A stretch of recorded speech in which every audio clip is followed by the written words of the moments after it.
Hello കുട്ടികളെ, ഇന്ന് നമ്മൾ പഠിക്കാൻ പോകുന്നത് 7th സ്റ്റാൻഡേർഡിലെ മാത്സ് ചാപ്റ്റർ 4 റെസിപ്രോക്കൽസ്.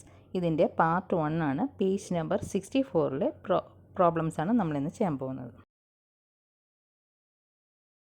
അപ്പോൾ ഫസ്റ്റ് ക്വസ്റ്റ്യൻ, ആദ്യത്തെ question, Suma has 16 rupees with her, Safeer has 4 rupees. അപ്പോൾ നമുക്ക് എഴുതാം Suma's amount equal 16, Safeer's amount equal 4. First sub question, what part of Suma's money does Safeer have? സുമയുടെ കയ്യിലുള്ളതിൻ്റെ എത്ര ഭാഗമാണ് സഫീറിൻ്റെ കയ്യിലുള്ളത്? അപ്പോൾ പാർട്ട് അല്ലെങ്കിൽ ഭാഗം എന്ന് പറയുമ്പോൾ മുകളിൽ സ്മോൾ നമ്പർ ആയിരിക്കും, താഴെ ലാർജ് നമ്പർ. അതായത് ന്യൂമറേറ്റർ സ്മോൾ നമ്പർ ആയിരിക്കും, ഡിനോമിനേറ്റർ ലാർജ് നമ്പർ ആയിരിക്കും. അപ്പോൾ part equal small number by large number. ഇത് നമ്മൾ മനസ്സിലാക്കിയിരിക്കണം. അപ്പോൾ നമുക്ക് എളുപ്പം പ്രോബ്ലംസ് ചെയ്യാൻ പറ്റും. അപ്പോൾ ഇവിടെ സ്മോൾ നമ്പർ എത്രയാണ്? 4 ഡിവൈഡഡ് ബൈ 16. അപ്പോൾ 4ഉം 16ഉം 4ൻ്റെ ടേബിളിൽ വരുന്നതാണ്. അപ്പോൾ വെട്ടി ചെയ്യുമ്പോൾ 1 4 ഈസ് 4, 4 4s are 16. അപ്പോൾ 1/4 എന്ന് കിട്ടും അല്ലേ? അപ്പോൾ എങ്ങനെ എഴുതാം? Safeer has 1/4 part of Suma's മണി. കയ്യിലുള്ള മണിയെക്കാട്ടിലും അതിൻ്റെ 1/4 പാർട്ടാണുള്ളത്.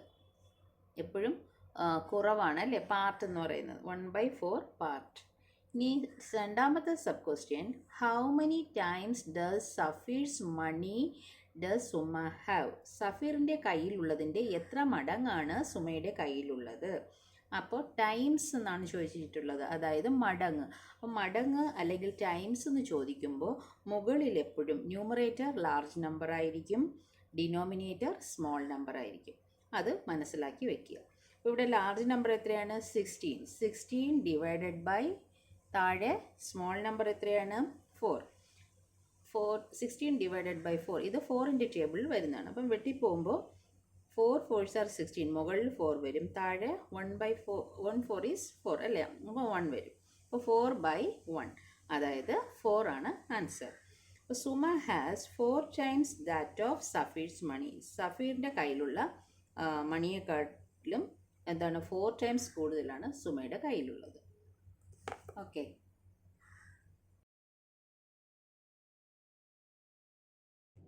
Second question, a large bag contain 9 kilograms of sugar, a small bag contain 6 kilograms. വലിയ സഞ്ചിയിൽ 9 കിലോഗ്രാം പഞ്ചസാരയുണ്ട്, ചെറിയ സഞ്ചിയിൽ 6 കിലോഗ്രാം. ഫസ്റ്റ് സബ് ക്വസ്റ്റ്യൻ ചോദിച്ചിരിക്കുന്നത്, the weight of sugar in the heavier bag is how much times that in the lighter bag? ചെറിയ സഞ്ചിയിലുള്ളതിൻ്റെ എത്ര മടങ്ങാണ് വലിയ സഞ്ചിയിൽ? അപ്പോൾ ടൈംസ് എന്നാണ് ചോദിച്ചിരിക്കുന്നത്, അതായത് മടങ്ങ്. അപ്പോൾ നമുക്കറിയാം ടൈംസ് എന്ന് ചോദിക്കുന്നെങ്കിൽ എപ്പോഴും എന്തായിരിക്കും? Large number by small number. ഇവിടെ ലാർജ് നമ്പർ എത്രയാണ്? 9 ഡിവൈഡഡ് ബൈ 6. അപ്പോൾ ഇത് 3യുടെ ടേബിൾ കൊണ്ട് വെട്ടിപ്പോകും അല്ലേ? 3യുടെ ടേബിൾ പറയുമ്പോൾ 3 3s are 9. അപ്പോൾ 9 വെട്ടി 3 എഴുതാം, 2 3s are 6, 6 വെട്ടിയിട്ട് 2 എഴുതാം. അപ്പോൾ 3/2.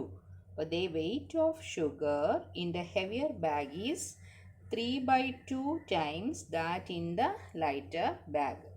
ചെറിയ ബാഗിനെക്കാട്ടിലും 3/2 ടൈംസ് മടങ്ങ്, 3/2 ടൈംസ് ആണ് എന്നുള്ളത് വലിയ ബാഗിലുള്ളത്. Okay, the weight.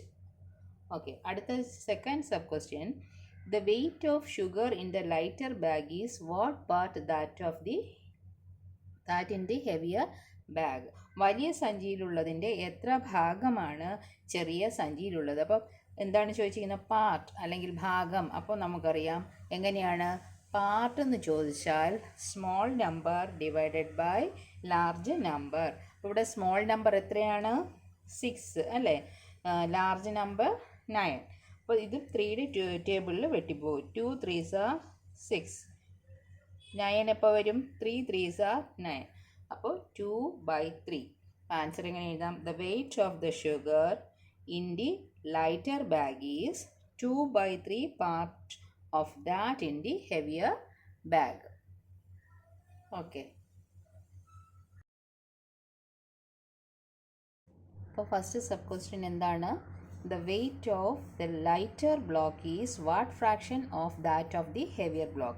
അപ്പോൾ ചെറിയ കട്ടയുടെ ഭാരം വലിയ കട്ടയുടെ ഭാരത്തിൻ്റെ എത്ര ഭാഗമാണ്? അപ്പോൾ ഫ്രാക്ഷൻ എന്ന് പറഞ്ഞാലും പാർട്ടാണ്. അപ്പോൾ പാർട്ട് ഈക്വൽ എങ്ങനെ എഴുതാം? Small number divided by large number. ഇവിടെ സ്മോൾ നമ്പർ എത്രയാണ്? 6 ഡിവൈഡഡ് ബൈ ലാർജ് നമ്പർ 26. 6ഉം 26ഉം 2ൻ്റെ ടേബിളിൽ നമുക്ക് വെട്ടിപ്പോകും. 2ൻ്റെ ടേബിൾ പറയുമ്പോൾ 3 2s are 6. അപ്പോൾ 6 വെട്ടി 3 എഴുതാം. 26 2ൻ്റെ ടേബിളിൽ 13 ടൈംസ് ആണ്. അറിയില്ലെങ്കിൽ 26നെ 2 കൊണ്ട് ഡിവൈഡ് ചെയ്ത് നോക്കിയാൽ മതി. അപ്പോൾ നമുക്ക് എത്ര കിട്ടും? 13 എന്ന് കിട്ടും. അപ്പോൾ 3/13. The weight of the lighter block is 3/13 part of that of the heavier block. അപ്പോൾ ഫ്രാക്ഷൻ എന്ന് പറഞ്ഞാൽ നമ്മൾ പാർട്ടാണ് ഉദ്ദേശിക്കുന്നത്. അപ്പോൾ അടുത്ത second sub question, the weight of the heavier block is how much times that of the lighter block. വലിയ കട്ടയുടെ ഭാരം ചെറിയ കട്ടയുടെ ഭാരത്തിൻ്റെ എത്ര മടങ്ങാണ്? അപ്പോൾ അതിൻ്റെ ആൻസർ ടൈംസ് ആണ് അല്ലേ? ടൈംസ് എന്നാണ് ചോദിച്ചിരിക്കുന്നത്. അപ്പോൾ അതിൻ്റെ ആൻസർ എങ്ങനെ എഴുതാം? Times equal large number by small number. അപ്പോൾ ലാർജ് നമ്പർ എത്രയാണ്? 26 ഡിവൈഡഡ് ബൈ സ്മോൾ നമ്പർ 6. അപ്പോൾ നേരത്തെ ചെയ്തതുപോലെ 2 കൊണ്ട് വെട്ടിപ്പോകും. അപ്പോൾ അത് തന്നെയാണ് 13 മുകളിലും വരും, 3 താഴെയും. 13 divided by 3. The weight of the heavier block is 13 divided by 3 times that of the lighter block.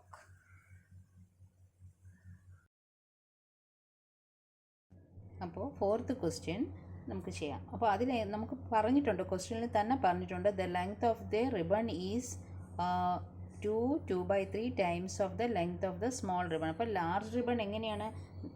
Large ribbon എങ്ങനെയാണ് നമുക്ക് എഴുതാൻ? Length of the large ribbon പറയുന്നത് 2/3 into length of the small ribbon.